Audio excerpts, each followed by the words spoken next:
Assalamualaikum warahmatullahi wabarakatuh. Kembali dalam mata kuliah usul fikih. Dalam kesempatan ini saya akan memberikan beberapa gambaran tentang sejarah usul fikih dan aliran-aliran dalam usul fikih. Sebelum kita mulai bersama perkuliahan ini, mari kita awali dengan bacaan basmalah. Bismillahirrahmanirrahim. Kawan-kawan semua, saya dalam kesempatan ini sudah mengirim buku usul fikih yang bisa menjadi gambaran buat Anda sekalian dalam memahami usul fikih. Saya sudah bikin ke grup buku usul fikih dasar karya Bapak Zainuddin yang itu bisa menjadi pegangan bagi Anda. Dan sebagian saya ungkap dalam pertemuan ini. Bismillahirrahmanirrahim. Di sini saya akan menjelaskan tentang sejarah perkembangan usul fikih. Bahwa usul fikih itu sebagai ilmu pengetahuan ada kaitan keterkaitan sejarah dengan beberapa ilmu yang lain dan dalam perkembangannya juga mengalami hal-hal yang sifatnya positif, progresif dan seterusnya. Di sini yang saya pakai adalah usul fikih dasar yang saya share di buku Anda, di grup Anda yang dikarang oleh Dr. Zainuddin Mansur.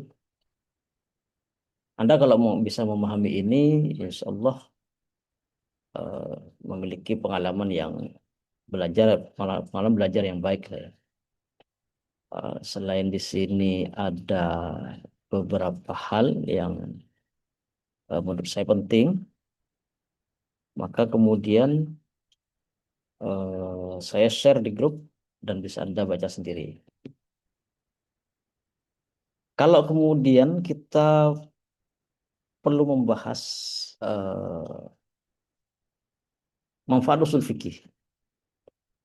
Usul fikih itu memiliki beberapa manfaat sebagai berikut, yaitu bahwa melalui kaidah-kaidah usul dapat diketahui bahwa pendapat-pendapat para mujtahid pada masa lalu dan metode istinbat hukum yang digunakan mereka. Dengan adanya usul fikih maka kita tahu cara metode istinbat atau penggalian hukum yang digunakan oleh para mujtahid, sehingga diketahui secara mendalam pendapat-pendapat mujtahid yang berkembang dalam dunia Islam. Dengan mengkaji usul fikih, pengkaji mampu mengistimewakan hukum dari dalil-dalil. Kita bisa berlatih bagaimana sebuah ayat digali, maknanya apa, dan konsekuensi hukum yang lahir dari ayat itu apa. Nah, itu pakai ilmu ilmu usul fikih. Dengan menggunakan usul fikih, maka kita tahu sebuah ayat ini mengandung konsekuensi hukum apa.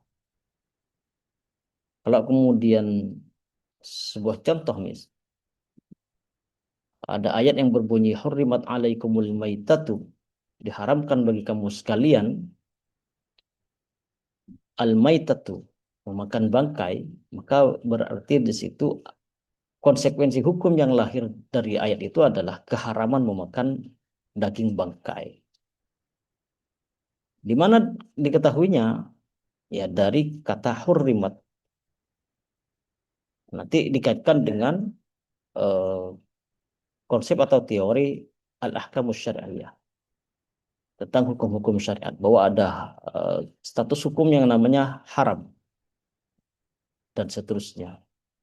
Dan kemudian juga melihat pengamalan di kalangan para sahabat pada masa Rasulullah dan seterusnya, yang memang bangkai itu dilarang dan diperkuat oleh hadis-hadis dan seterusnya.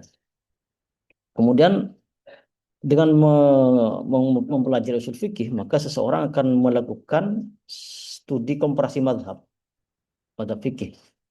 Sebagaimana yang kita ketahui bahwa dalam Islam itu ada banyak varian-varian madhab, ada banyak pilihan madhab. Yang di situ memang terbuka perbedaan pendapat yang terjadi di kalangan para ulama. Maka dengan menggunakan usul fikih, maka seseorang maka akan tahu tentang madhab-madhab yang terjadi di kalangan diskursus hukum Islam. Sejauh ini madhab yang paling populer adalah uh, madhab yang empat itu, madhab Hanafi, Maliki, Syafi'i, dan Hambali. Mengapa mereka berbeda? Mereka berbeda karena salah satunya adalah perbedaan dalam metodologi uh, istinbat atau penggalian hukum Islam. Makanya di sini di dalam usul fikih itu diajarkan bahwa setiap ulama itu mungkin berbeda cara uh, memahami sebuah ayat yang kemudian itu berimplikasi kepada perbedaan pendapat yang menjadi hasil ijtihad mereka.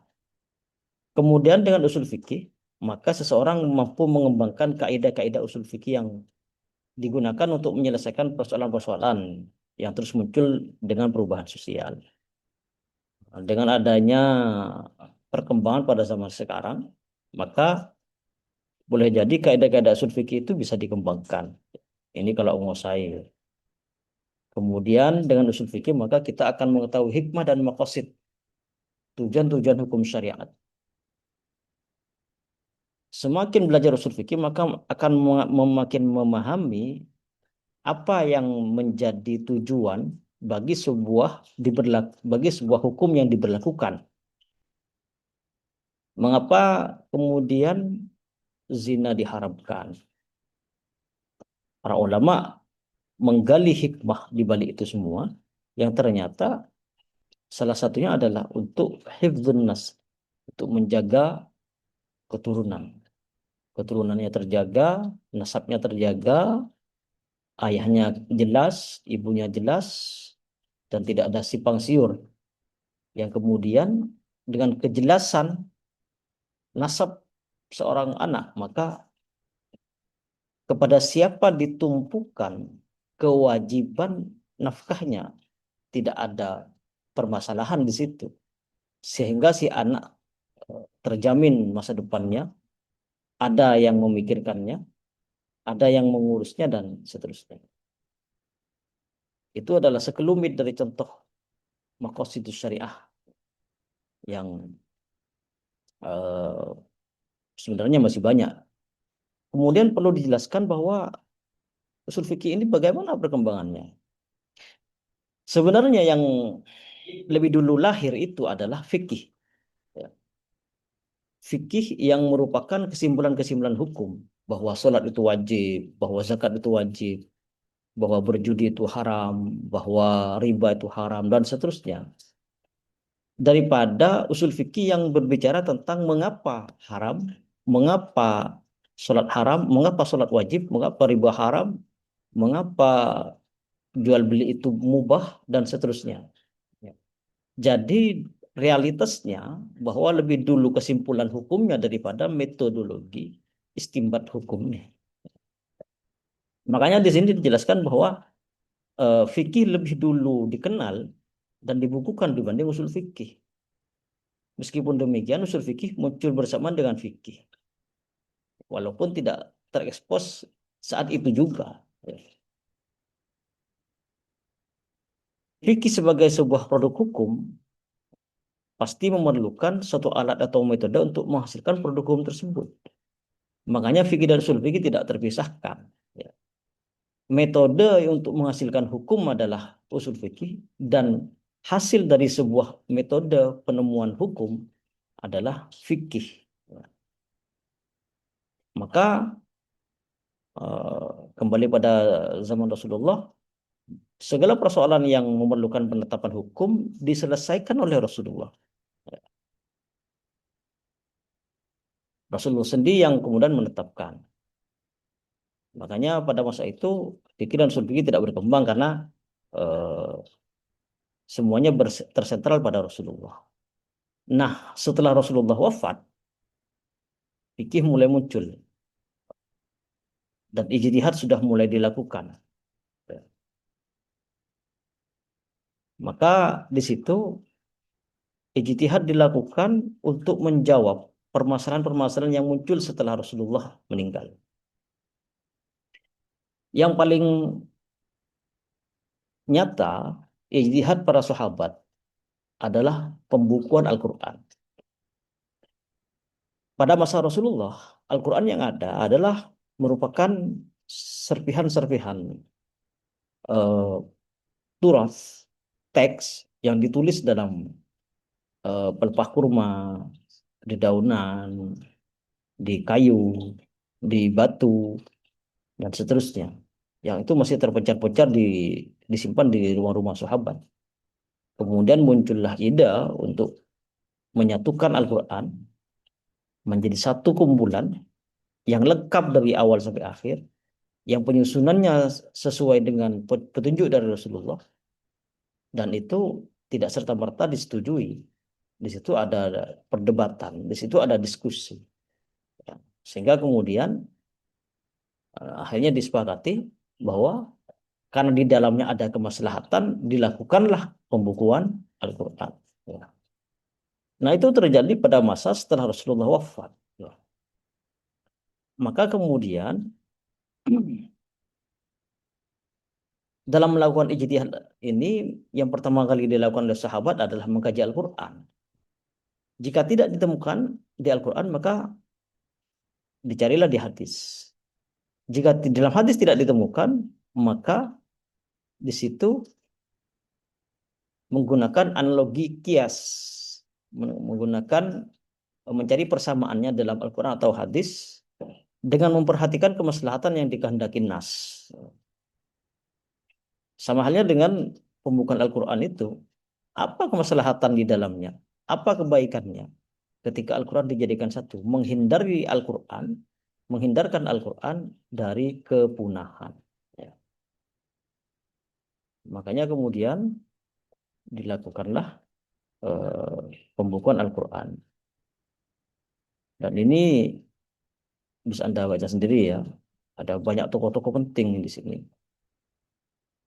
Sampai pada abad kedua, usul fikih mengalami perkembangan penting. Disitulah muncul ahli hadis, ahli di bidang usul fikih yang bernama Muhammad bin Idris Asy-Syafi'i. Nama lengkapnya adalah Muhammad bin Idris Asy-Syafi'i, yang kita kenal dengan Imam Syafi'i. Pada masa itu beliau menyusun kitab usul fikih yang diberi nama Alkitab. Pada perkembangannya kitab tersebut dikenal dengan Ar-Risalah yang berarti surat. Disebut dengan Ar-Risalah karena pada awalnya kitab-kitab beliau itu merupakan lembaran-lembaran surat yang dikirimkan oleh Imam Syafi'i kepada Abdurrahman Al-Mahdi, seorang pembesar dan ahli hadis. Yang kemudian kitab Ar-Risalah ini menjadi tonggak penting bagi usul fikih yang telah menjadi disiplin ilmu yang berdiri sendiri. Isinya apa? Isinya adalah seputar dasar pembentukan fikih. Artinya dasar-dasar penetapan hukum berdasarkan Al-Quran, hadis, ijma, fatwa sahabat, dan qiyas. Maka kemudian Ar-Risalah itu adalah kitab usul fikih pertama yang itu dikirimkan kepada para pembesar atau mufti pada zaman itu sebagai pegangan dalam melakukan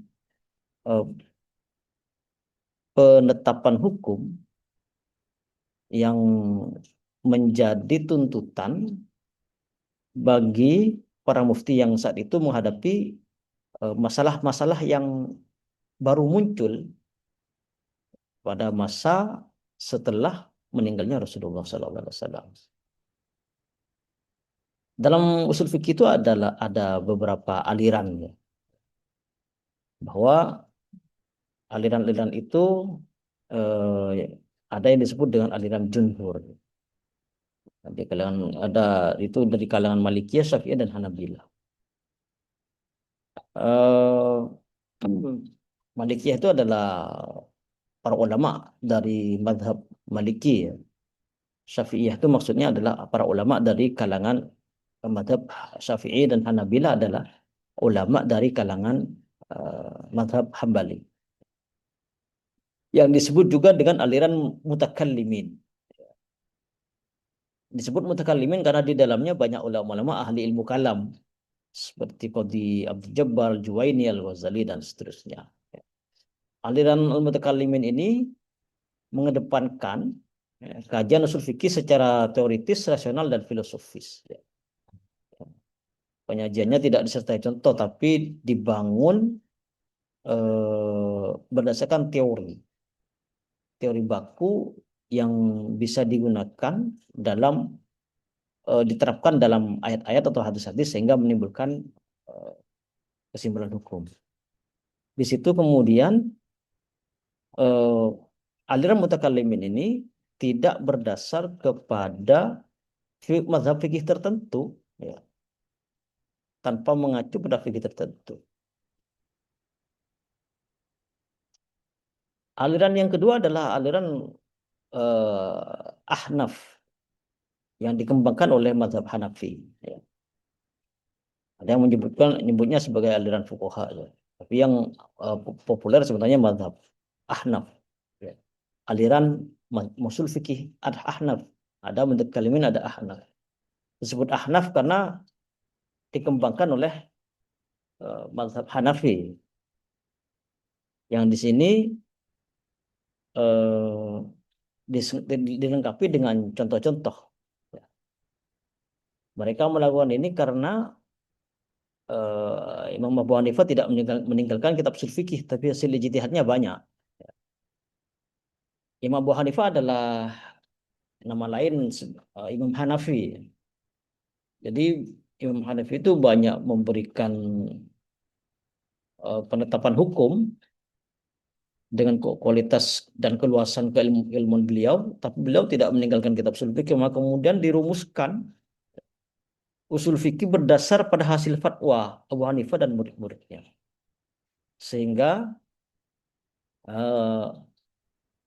kemudian di situ dilakukan pendalaman bagaimana sebenarnya Imam Hanafi dalam kasus ini misalnya, dalam sebuah kasus misalnya, menghasilkan penetapan hukum yang demikian. Nah, itu dikaji itu. Kira-kira hasilnya dari mana? Apa alasannya dan seterusnya. Sehingga hasil terjadilah apa namanya? Satu bangunan teori usul fikih berdasarkan mazhab Hanafi yang disebut dengan Ahnaf itu. Banyak kitab-kitab yang berdasarkan mazhab Ahnaf ini. Belakangan dua aliran ini berkembang pesat dan mapan, sehingga yang sekarang terjadi itu adalah aliran yang berupaya untuk menggabungkan dua aliran tersebut, kolaborasi. Yang ini sudah terdapat dalam kitab-kitab klasik yang dibaca di kalangan pengamal atau pengamat usul fikih. Di pesantren-pesantren itu sudah dibaca kitab Jamul Jawami, itu sudah mengombinasikan antara mutakallimin dan tahrir dan al-ihkam fi usul ahkam dan seterusnya. Dan kemudian pada abad ke-8 Hijriah, Asy-Syatibi dari kalangan Malikiyah mengarang kitab Al-Muwafaqat fi Usulis Syariah, yang dalam kitab ini kemudian memunculkan teori hukum baru, ya, yang disebut dengan maqasidus syariah, ya, sebagai landasan pembentukan hukum. Jadi hukum itu didasarkan kepada tujuan-tujuan yang tujuan-tujuan syariat yang kemudian dititipkan dalam satu kesimpulan hukum tertentu. Yang kita jelaskan tadi bahwa mengapa zina diharamkan dan seterusnya, mengapa minum minuman yang memabukkan itu diharamkan. Itu karena untuk menjaga akal dan seterusnya. Jadi begitu. Selebihnya bisa dibaca sendiri. Ini hanya sebagai mata dari saya. Semoga bermanfaat. Kita akhiri pembahasan ini dengan bacaan Alhamdulillah bersama. Alhamdulillah Rabbil Alamin. Wassalamualaikum warahmatullahi wabarakatuh.